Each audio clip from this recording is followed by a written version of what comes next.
these conditions finally stop me from dancing outside? That's a good question, and we're gonna find out. Over the Christmas holiday, we had a large dump for the area that I live in. Even though I live in cold weather Canada, snow where I live is relatively rare. So I took that opportunity to film as much as possible and dance as much as possible. This morning we've had probably the most gargantuan dumping in a decade. That's my memory. That's off the top of my head. But since most of the time I'd be home, that's a good estimation. Even over the last decade or so, I would mostly spend the expensive travel seasons at home. That means Christmas time, North American Christmas, New Year's. I'll just call it colloquially the holiday season. So, dance as the Holy Virgin. I have to plow through the snow first to gauge how deep it is, because I think it's deep. It's deep. How I know is the area that I'm filming in normally is covered enough from both rain and snow that I can dance in this covered cove for sure in any weather conditions. But if the area is filled with snow, as in the area that I'm standing on, the area that the camera's in, then that's an indication that the conditions are harsh, so I'm going to measure first. Measure twice, cut once. Okay.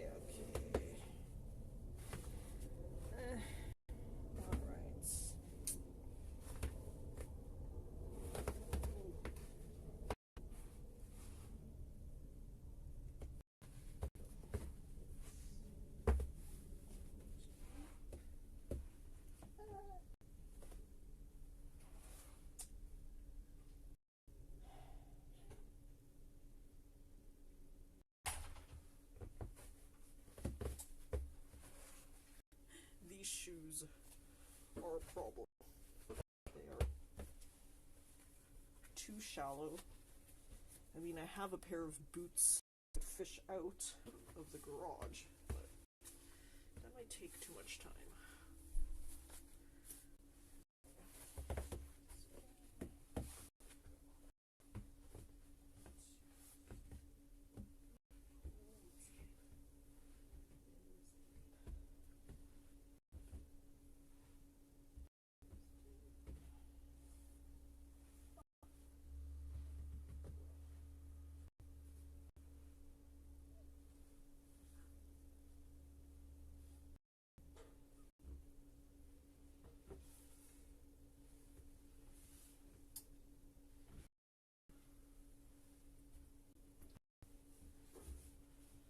As the snow tracks should indicate, the white stuff is deep, and this might be the first weather condition in the entire pandemic that's too extreme to dance in a sense that I'd have to clear out the area a little bit at least before attempting it. Because the snow is too deep. I mean, is it though? Let's try again. Part of me thinks I can work. That's the gangsta in me. He wants to make this work. Because otherwise, at least, I can plow through the prettiness as an activity.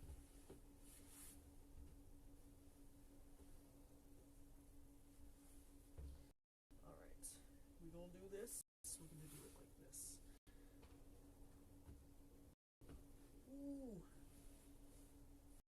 Deep it is. Ooh! That's how deep it is.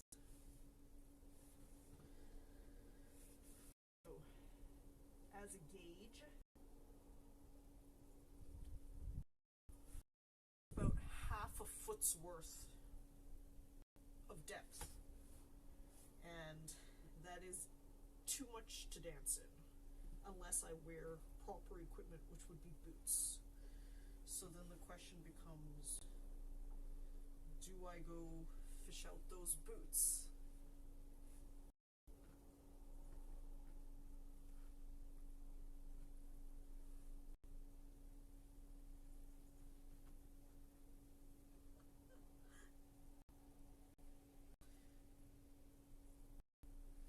For those wondering, yes, my ankles feel the icy snow. That's another consideration. Okay, back up again for a bit.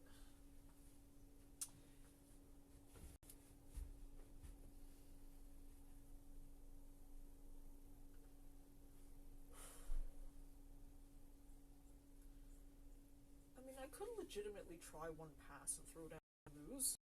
My ankles are cold but good.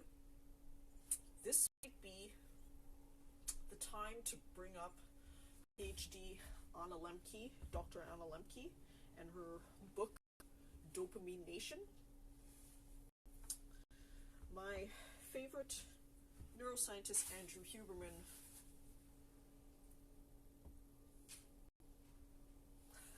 introduced me to her, and I read her book.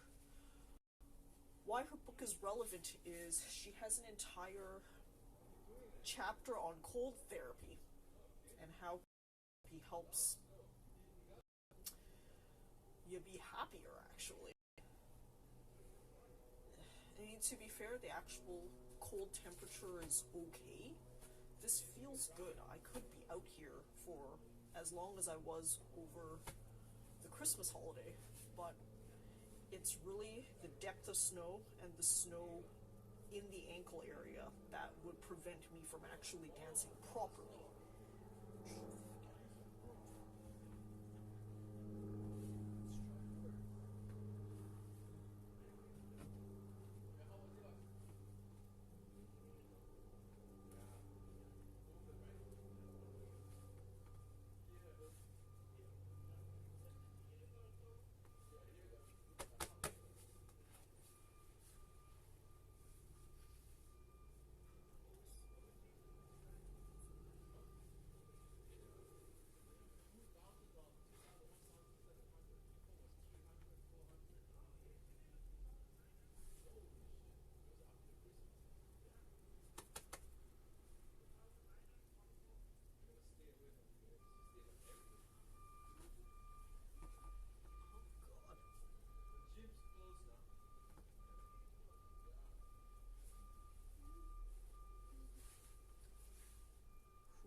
Go through.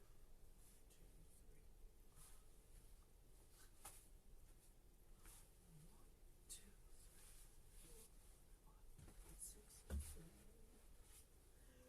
Ooh. Dude.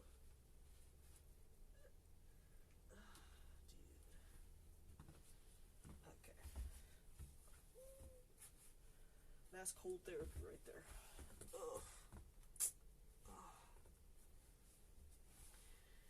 If I'm gonna do this, I really should come back with boots on.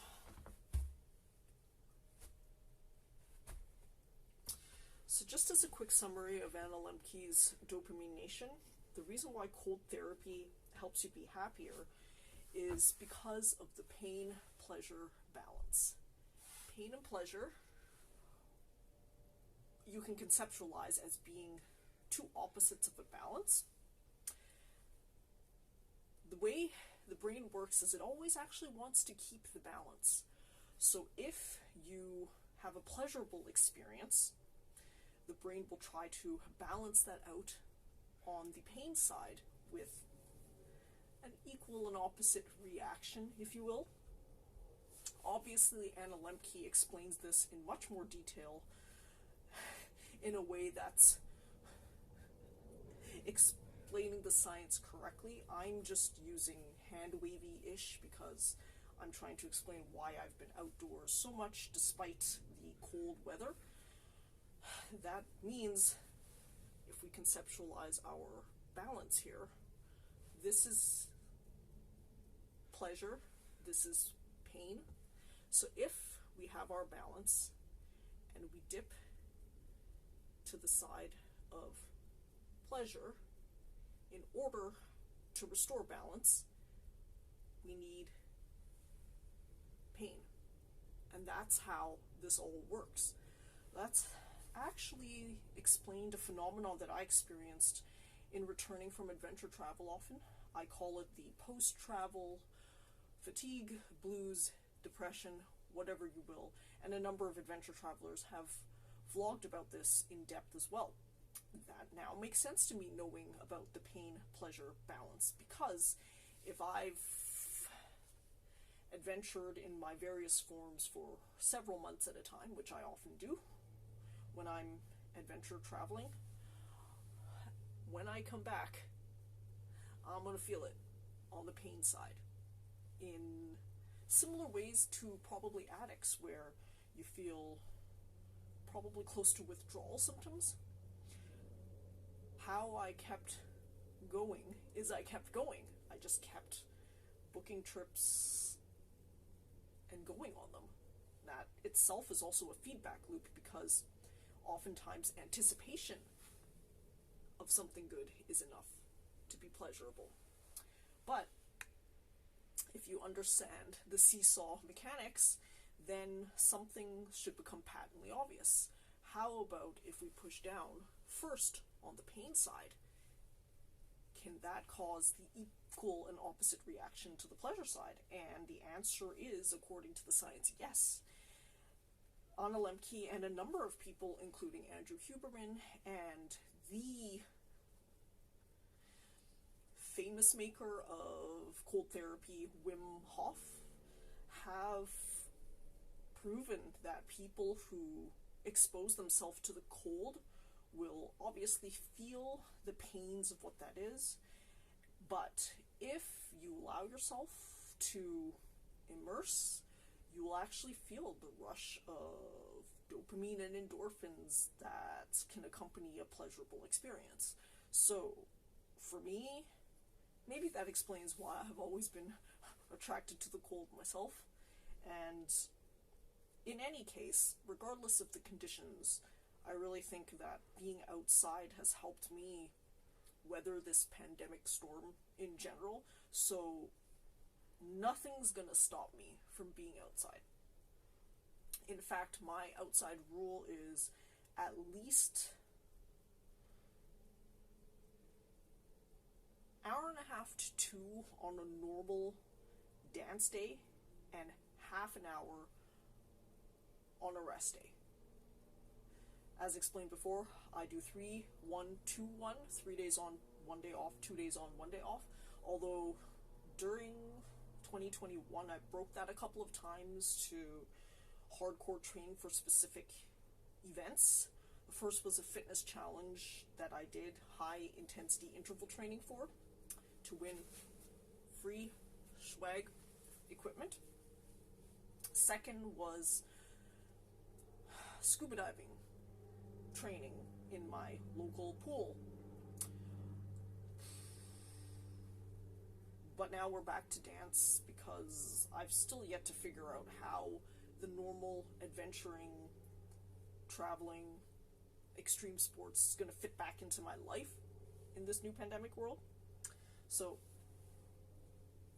normal life has given me enough fun conditions to work in, and we're going to probably keep going in a sense. Can I keep going?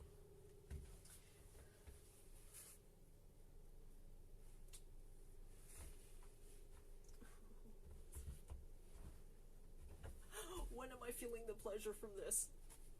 To be honest, it kicked in relatively early. One tip from Dr. Huberman that I've tried as early as scuba diving training is controlling the shiver reflex. So back when I was scuba training up till even October, which is around the time the pool closed, of course, multiple times your body would feel cold, especially entering and exiting the pool. So yes, my body would always at first have this tendency to shiver, but as I trained myself, I'd shiver less and less, and near the end of my training cycle in October, I actually shivered none. So did this help me at all? I mean, the only thing I can go with anecdotally is that I feel better as a person. The science, according to the people that I've just mentioned, Anna Lembke, Andrew Huberman, is that it does help you feel better. But the way I approach science in daily life is I run science experiments on my own experience. So I'll test different mechanisms, allowing myself to shiver, controlling my shiver. Which do I feel better? Being indoors, being outdoors. This one I've already run pre-pandemic, pre-everything, and I've known for myself that being outdoors has always been helpful, and the science supports that too. So the thing is, it's very difficult to read literature, listen to podcasts, and have a proof of concept for yourself. You just have to try and test it. But what motivates one to actually try and test to begin with? That's where you do trust people who have integrity. Andrew Huberman especially is someone with integrity because just his mannerism, the way he was explaining things, when I first encountered him on the #1 podcast, Joe Rogan, the way he explained was a way I could understand and a way that, quite frankly, made sense. Yes, in science, it's difficult to use that hand-wavy common sense or makes sense technique, but in an average person applying techniques to their lives, sometimes that's actually what motivates you, if you understand the underlying mechanism. Of course, if anybody wonders what the underlying mechanisms are, Andrew Huberman has beautifully explained them across his podcast, the earlier ones. But part of why I'm outside, despite no dancing, is because I'm in training my circadian rhythm. The base rules, the simple rules are before 9 a.m., I try to aim for about 100,000 lux directly into my eyes.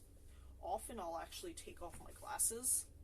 Today I low ride them, as in I allow the light to pass because I have polarized transition sunglass lenses.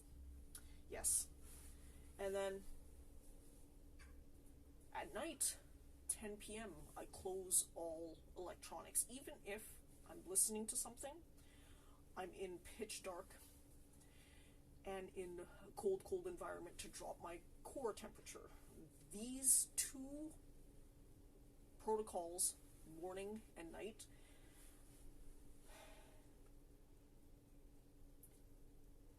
have actually helped me feel a lot better about my performance and energy during the day in a way that's never happened before. I've always struggled with sleeping ever since I was young, and these protocols have been the only thing that have helped me.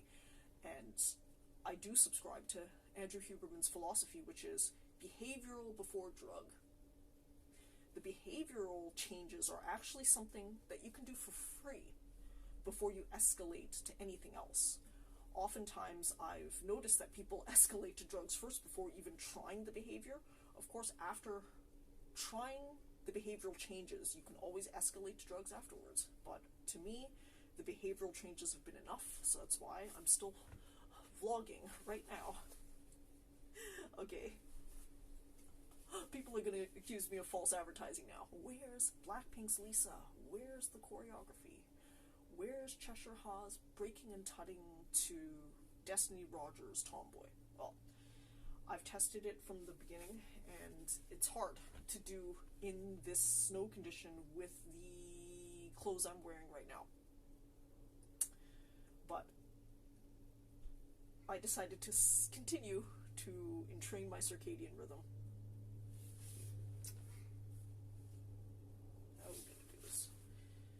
How are we gonna do this?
Okay, I somehow, beyond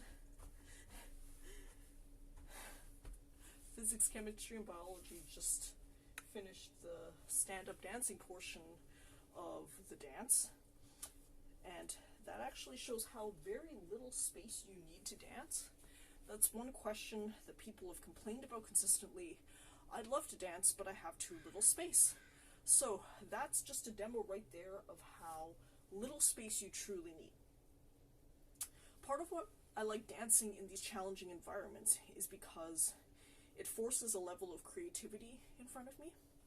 It forces me to adapt to the circumstances, and literally I can dance in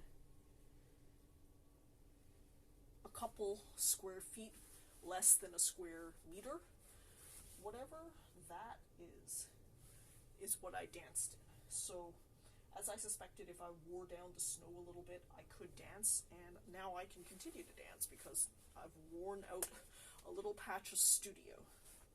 So, to summarize, I'm attempting to recreate BLACKPINK Lisa's cover of Destiny Rogers' Tomboy by choreographer Cheshir Ha. Cheshir Ha incorporated breaking and tutting and athletic hip-hop into the sexy piece that would otherwise be hard without the stylistic performance elements by Lisa, BLACKPINK. It's something I've been conceptualizing myself, but I've never really had the ability to execute. I'd still argue my execution needs work. I've been working on this for a couple weeks now, and the last estimate I had was about 7 to 8 hours to learn just the base moves, and now I'm integrating the moves into performance. So, despite what some choreographers tend to do, which is layer moves on top of each other from the get, I decided to break down the choreography into 2 counts, 2 counts, 2 counts, and just drill the 2 counts independent of the rest. The reason why is because I've noticed that with the layering approach, people have a tendency to be very on fleek, on point with the beginning, but then they trail off near the end. And that makes sense because they've just had less time drilling the later steps. If you start with the first 2 count, then you add another 2, but you repeat the first 2, then you add another 2, but you repeat the first 4, you'll notice how the first choreography steps will always have more reps over time. So I decided to change that routine up and break up 2 counts at a time. So the first 7 to 8 hours, which is a whole working day, I broke down the choreography and learned just the steps alone. Of course, I split that time up over the week because I only dance 2 hours a day. So now I'm on to integrating into performance, which I've been on since at least Christmas, and it's been okay. I now have everything strung together. In fact, do we want to play the song at 0.5 speed? I think that's going to be difficult to do with the current conditions, but I'll think about it while I practice again. I can now practice again and again and again. Now that I've worn down a tiny, tiny square foot patch to dance on. Here I am. This patch is just my entry path into a good filming location. This patch, this square foot patch, is my dance studio for now, because it's the area that I've worn down, and it's the area that makes sense. Here we go. By worn down, I mean there's still lumpy snow under here, so it's a good dance challenge for me. Dancing on lumpy snow within 1 square foot. The lumpy snow square foot challenge is what I'm going to call this. So let's start again. 1, 2, 3, 4, 5, 6, 7, 8. 1, 2, 3, 4, 5, 6, 7, 8. 1, 2, 3, 4, 5, 6, 7, 8. 1, 2, 3, 4, 6, 7, 8. 1, 2, 3, 4, 5, 6, 7, 8. 1, 2, 3, 4, 5, 6, 7, 8. 1, 2, 3, 4, 5, 6, 7, 8. Okay.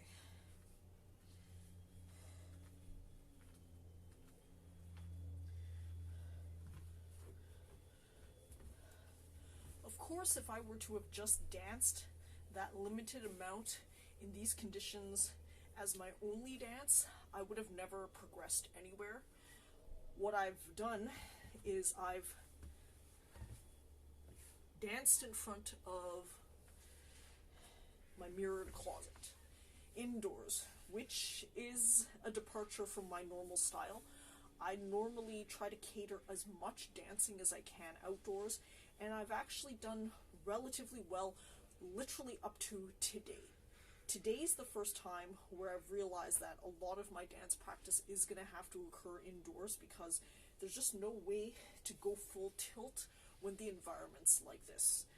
I do the environmental dancing like this usually because it also yields results. I can go full tilt outside, and that's how I improve over time. But if a day like today happens, which is rare, I'll do something else. I'll basically just dance as a lumpy snow square foot challenge, but I'll accomplish most of my actual progress indoors for today, unfortunately. But it is what it is, it's the way it goes. Am I going to continue for a little while longer? I can still probably dance right now, outside. I mean, I already have the camera set up, and I'm just going to keep going then.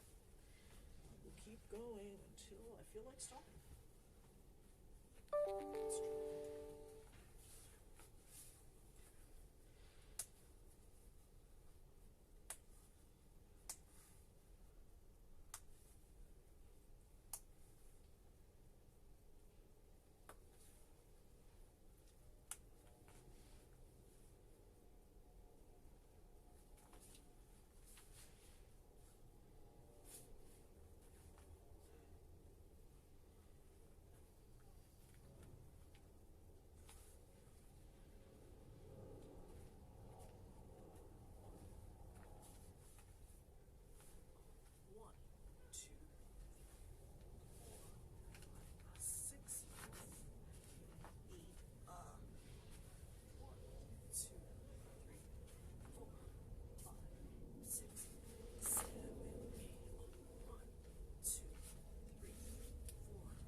What's been capturing my attention outside has been the abundance of wildlife, especially wild birds, that are fluttering through.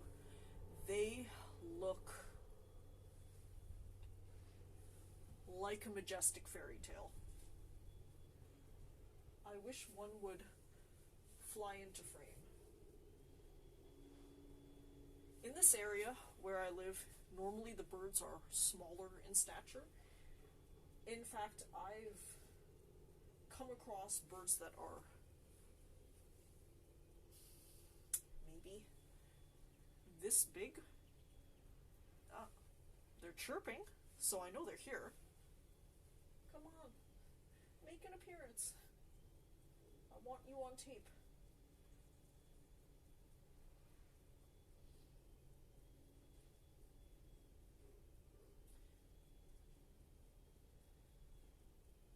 The area also attracts our fair share of squirrels.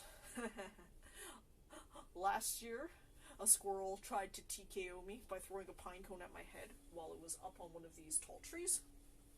I kept that pine cone as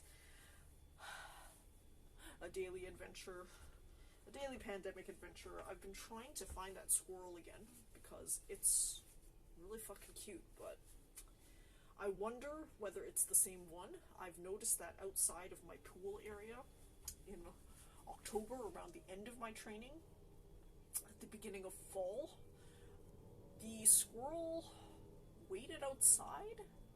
For me, that's the story I tell myself a couple of times, but it was too quick for me to film well.